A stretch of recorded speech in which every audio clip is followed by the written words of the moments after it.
Hey everybody, this is Alex Nikolov at Brandon Pain Treatment Center, and today I want to talk to you about organ massage and a couple of the common pain areas that you will feel it in your body, and you may not know that it's actually coming from your organ versus an actual muscle in your body, as well as how we're able to catch it as a neurosomatic therapist on our posturology chart, and what distortions come up on the chart to indicate that a patient will need visceral massage. Another patient I had came in. She was dealing with chronic fatigue syndrome, fibromyalgia, hypothyroidism, and some other kind of digestive disorder. And but her main thing was that she had low energy. So I was working with this patient for twice a week over 5 weeks and working on various issues, but one of the things that was the most beneficial to her is I performed a kidney massage. And the reason for that is your adrenal glands sit right on top of the kidneys, and if that's overtaxed, you're going to have a lot of low energy.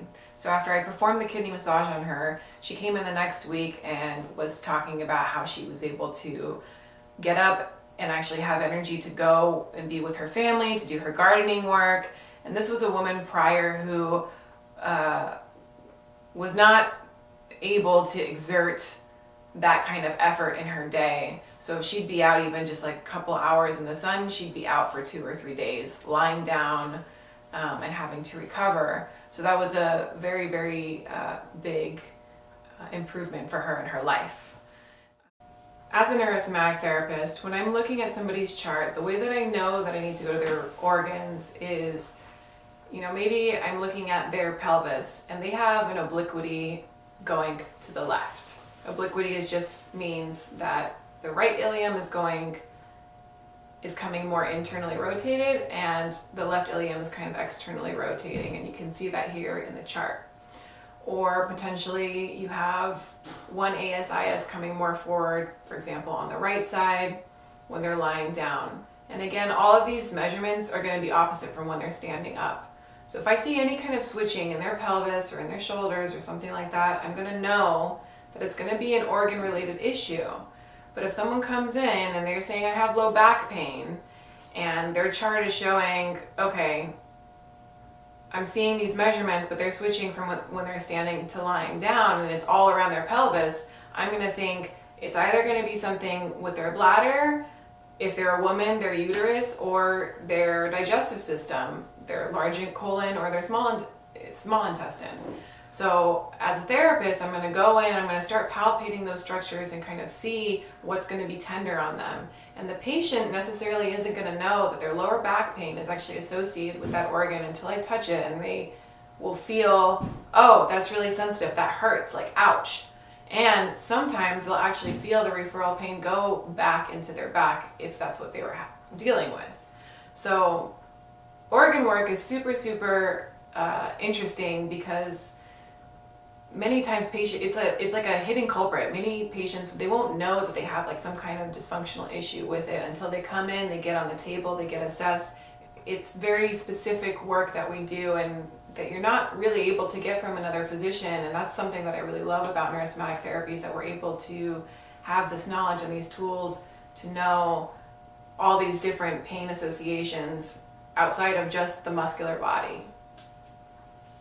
So some of the common things and complaints that we see patients come in with are low back pain, hip pain, abdominal pain, shoulder pain even, and they haven't been able to get relief somewhere else, and what they don't realize is maybe the pain that they're having in those areas is actually a referral pain pattern from a dysfunctional or spasmed organ.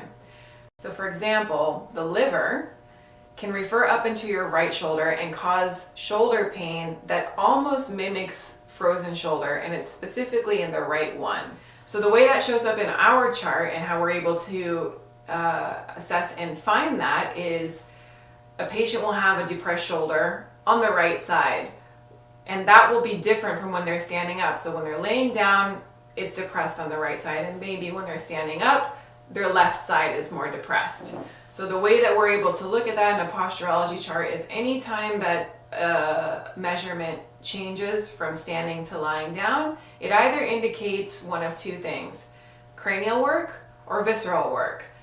Distortions that change closer up into the head, that's going to indicate more cranial, and anything from the shoulders down is going to indicate more your viscera. But when we're working with the viscera, we think about having very soft hands. It's a lot more subtle, and it's much more gentle to receive, and the organ will just release just like a muscle. It kind of just like melts in your hand, and so we'll know that the muscle has restored its function after it's become soft and pliable, and we start returning all that blood flow and nutrients back into the organ. Some other common culprits that people come in with, if you're having any kind of constipation issues, a colon massage can help alleviate some of that. Maybe you have a spasmed colon, maybe the small intestines are also in spasm, so you're not able to digest properly. Women, if they're having some kind of ovarian cysts or endometriosis or something like that, they're having a lot of pain in their uterus, a lot of cramping during their menstrual cycle, we can work with the uterus to soften that up, and it can help alleviate some of those pain issues that women are experiencing. So if you've been experiencing some kind of pain issue and you haven't gotten relief from it, consider maybe it's coming from your organs, and consider seeing a neurosomatic therapist to get you evaluated. Because when you're in pain, it takes away from your ability to thrive in life, and we want to be able to restore that for you. So if you have any questions about this topic, please leave them in the comments below. If you have questions about some other kind of pain-related issue and that you want answered, please leave that below as well. Thanks again for joining us. This is Alex with Brandon Pain Treatment Center, and we'll see you soon.